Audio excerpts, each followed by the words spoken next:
Glad to be home. Glad to be in front of our home crowd.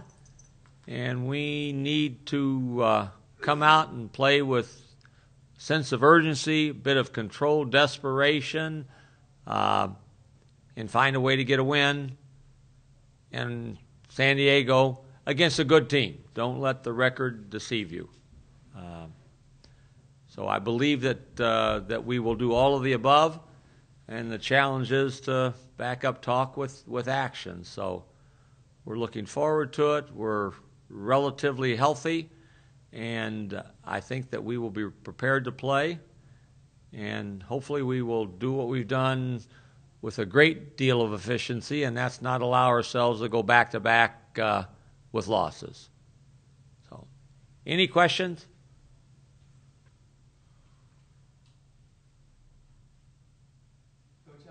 Why have you guys been so successful in avoiding those back-to-backs, not falling in that losing streak? Is that a mindset, talent, coaching, all three? I think you have to have good players if you're going to avoid losing streaks. And sometimes even good players and good teams will have losing streaks. All you have to do is look around. But we're proud of the fact that we do have a program. And when you have a program, as a rule, not always. You can cite Pittsburgh, who's got a doggone good program and went into a long losing streak. It can happen to anybody. But we're proud of the fact that we've been able to bow our back and not feel sorry for ourselves and come back and win after a loss. And that's what we have to, that's the challenge now. We went and stubbed our toe, got outplayed, outcoached, out everything in Fort Collins and lost. And we got what we deserved to get in that outing. But now that's behind us. Now we got to come home, and now we've got to win the next one. And it's Boise State. First time in all my career that I've played Boise State. So we're excited about it and looking forward to it. But again, short answer that I've made a long answer, I do think it's the fact that you have good players that believe, that have won before and expect to win. And that's our thought process. What is your message after a loss, Coach? Is it put it behind you, be disappointed, don't be devastated, but move on? I mean, you can let it linger. It can linger too long sometimes. You can't let the same team beat you twice, right? Yeah, you're exactly right. You can't have that loss beat two losses.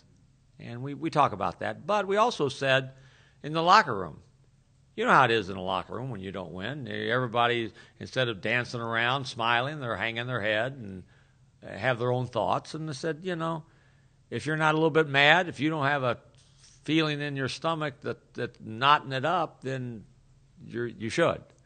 And I don't want you to get on that bus driving to Denver and immediately have dismissed it and be laughing in the back of the bus.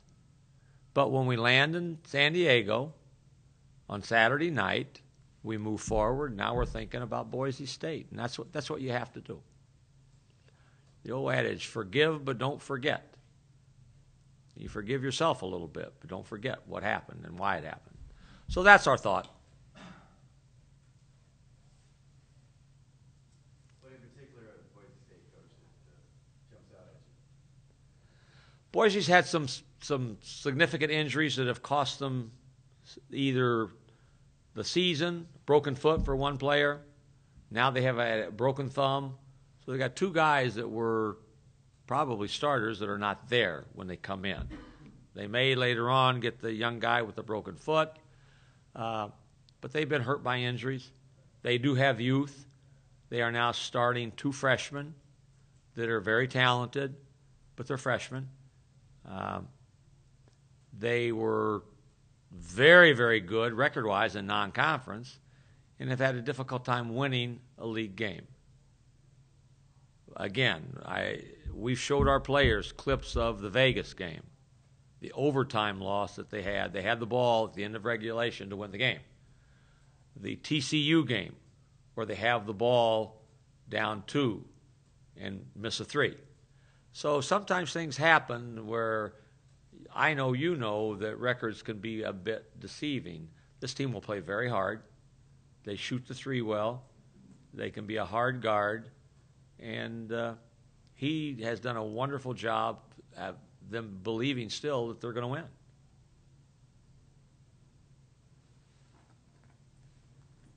That got it for me. Coach, Jamal Franklin's progression at this point, what are you seeing now just in growth from since he became a starter? I think everybody says it doesn't matter, but it does matter. Everybody wants to be a starter. They want their name announced in that starting lineup. And since the league has started, Jamal has started every game. I don't know if he started prior to that or not, but I know he started all of the league games. But he was playing starter minutes even before that. So what Jamal has done is he's continued to work. He now has become our leading rebounder because of the nature of the kind of lineup we're putting on the floor. He's in and around the basket a lot now, where before he would be running in.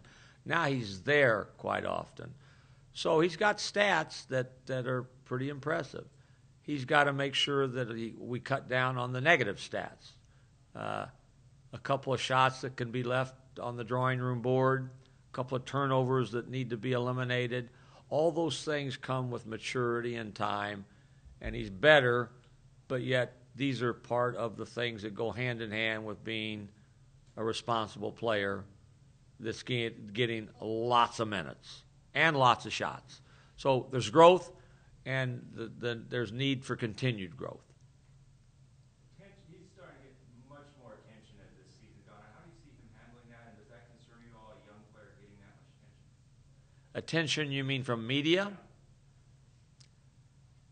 We talk about that all the time also, about you have to be appreciative and humble and thankful, but know how you got there and not get sloppy in how you do stuff and how you handle your life and all of those things.